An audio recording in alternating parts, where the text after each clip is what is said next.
Hey everyone, welcome back to In the Alley. My name is Cody. Glad you guys are back for another video.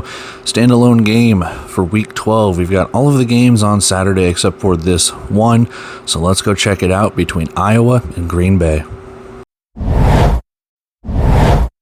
Alright, so let's kick week 12 off. Only one game on Friday to speak of. Let's dive right into it. We have a 7:05 p.m. Central Time kickoff. Where else but the Indoor Football League Network? And yeah, we've got a game between two bitter rivals with two completely different records. For this, Iowa, I mean, they've got to get something going here. They absolutely do. Green Bay, they've just been kind of cruising. They've been, winning games as of late and really taking their opportunity to be second in the East right now. So let's take a look at our season leaders, see what we can gather as we go through this preview. Leading passer and rusher for both teams, James Cahoon and Max Myler, respectively. James Cahoon, 90 for 154, 975 yards, 22 touchdowns, 11 interceptions. Max Myler, your leading passer for Green Bay, 118 out of 195, 1,307 yards, 29 touchdowns, 4 picks. Cahoon, your leading rusher, 19 carries, 37 yards, no touchdowns, and Max Myler, 68 carries, 401 yards, 13 touchdowns. Leading receivers for both sides, Kean Williams, 49 catches, 613 yards, 12 touchdowns, and Lowell Patron, 28 receptions, 372 yards, 8 touchdowns through the air. For our injury report, nothing for Iowa to report. Hunter Clausen has been on the short-term injured reserve for a little while now. And as for Green Bay, Terrell Carey has been put on short-term injured reserve, but Harry Ballard III has been taken off of short-term injured reserve. Everything else kind of stays the same. There's still a giant injury list for Green Bay. Taking a look over at our game odds, we have an over-under of 94.5, and the Blizzard are favored by almost 2 touchdowns. Minus 13.5 in favor of the Blizzard, and boy howdy, the money line. If you want to bet a crazy upset on the road, Iowa plus 350, or if you really want to bet a bunch of money to get a little return, minus 455 for Green Bay. We are at the Resch Center in Ashwaubenon, Wisconsin, 7:05 p.m. Central Time kickoff, as mentioned earlier, and our head-to-head 17-15 in favor of Green Bay. Their last meeting being week 9, where Green Bay won 74-58.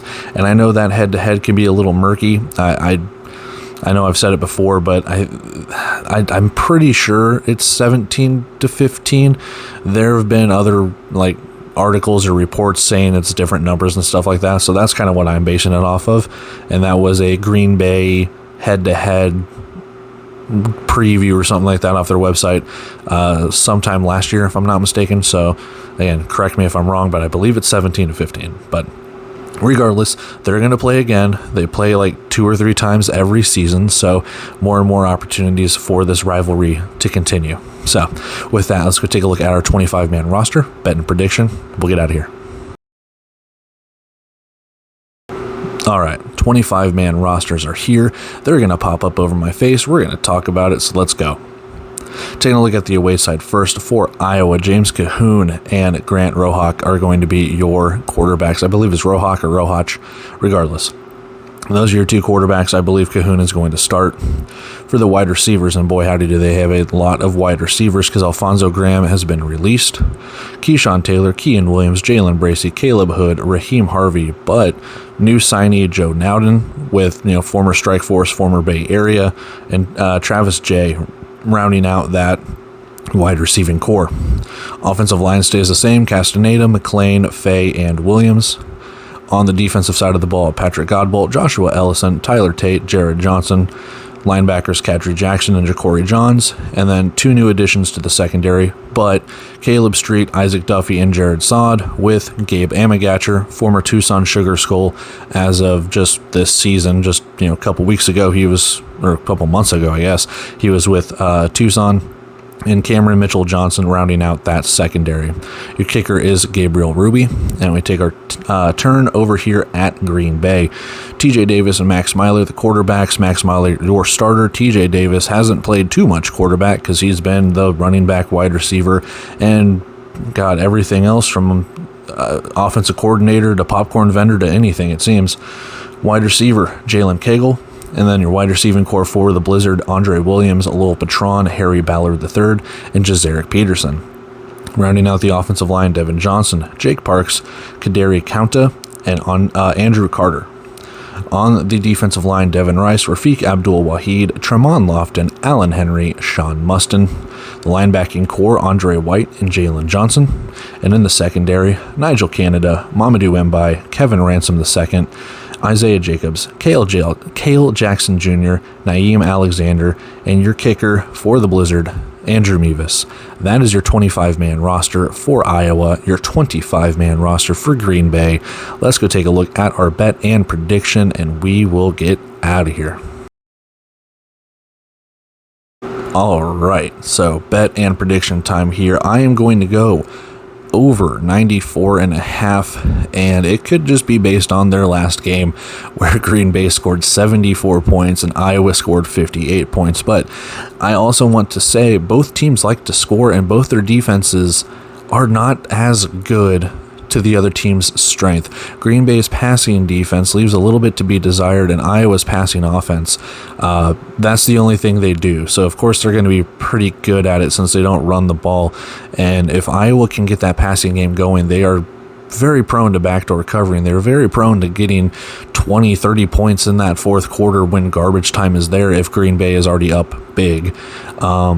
And that's kind of what happened a little bit with their previous meeting, 74-58. It was a little bit of a back and forth in the second half, but Green Bay was already up, I believe, pretty big in that first half. Iowa just went ahead and said, hey, we're going to score another 20 points in the fourth quarter. I think Green Bay did too. They went very back and forth there. But overall, I do think Green Bay, their offense, they can put up points. I just mentioned 74. They put up 74, I believe, against Tulsa in an overtime victory as well. So, I mean, Green Bay, their offense, when they want to, they will put up points. So that's the reason why the over is very, very tantalizing. As I mentioned on Wager Wednesday's podcast or episode with Alex Schuberth, I just want points. I want points in this one. I know Iowa can put up points. When you look at Iowa's new signees in the secondary with Gabe Amigatcher, he's got some experience, maybe not as much, but you're breaking in two new guys. Cameron Mitchell-Johnson, is that his name? Sorry, I know I just said it. Yeah, Cameron Mitchell-Johnson coming over. We'll see if he gets the start, but you've got two new guys in the secondary to complement three guys who are already on the team.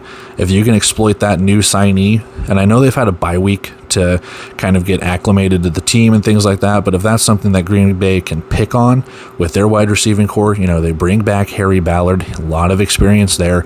They still have Andre Williams. They still have Jalen Cagle, TJ Davis. I mean, that the offense is very, very good.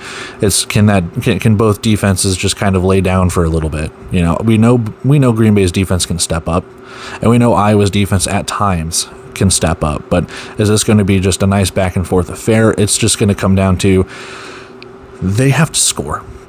They have to score points, and we've already seen Jazarick Peterson take an opening kickoff back. We've seen Kean Williams take kickoffs back. It's going to be something, can the special teams get involved? Can Andrew Mevis hit deuces? Can Andrew Mevis hit field goals if it comes down to it? I know Gabriel Ruby is very good at hitting deuces and field goals himself, so the special teams does need to get involved as well. We know they're capable of it, but then again, you're going to have, if the defenses do step up, you need a pick six. You need a fumble in short yardage territory and, you know, setting up a first and goal or things like that. Like, this is how you're going to score points. And if we get that, I think the over is going to hit pretty well here. But if not, then you're left kind of just, you know, sitting on your hands, biting your nails, whatever you can do, because 94 points is a lot of points. They've done it before, but you're asking a lot for both teams. Over 45 points for both teams here. My prediction for this one, 58-42 in favor of Green Bay. That is a 16-point victory. So if you want to take the Green Bay spread, you can. I'm not going to, because Iowa is prone to backdoor covering, and it could be one of those situations. But yeah, I still think Green Bay puts up points. I still think Iowa puts up points, and that puts you at 100 even for that. So either way, you need both teams to score 45, or in some variation of Green Bay scoring a little bit more than 45, Iowa scoring maybe a little bit less, vice versa if Iowa pulls the upset, and that's where we have it. So over of 94.5, 58-42 in favor of Green Bay. Let's wrap everything up and head out. And that is it for our standalone preview for Friday night.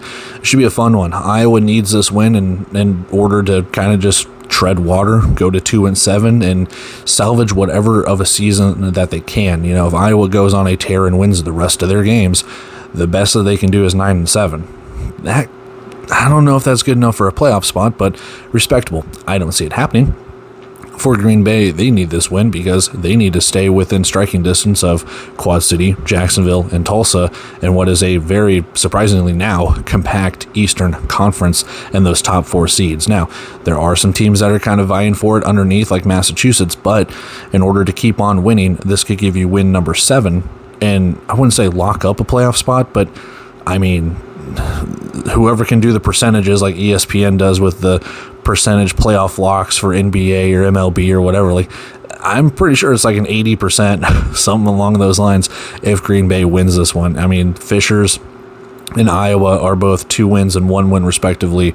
Massachusetts only has 3. So, I mean, you're getting closer and closer towards that golden number of, 9, 10, 11 wins, and you've got everything locked up, and then you're just fighting for seeding. So that's where we have it. This should be a fun one. Hoping for points, hoping for turnovers, and knowing my luck, it'll just be a defensive battle where it's 35-28 for the final. So whatever works. But either way, should be a good game regardless. I'm going to take off here, guys. I love and appreciate every single one of you. As always, if you feel so inclined to do so, like, comment, share, subscribe, whatever you want to do. It does not matter to me. With that, I will see you guys in the next video, and we will preview all of the Week 12 action. So with that, well, Week 12 action minus this game, but you know what I mean.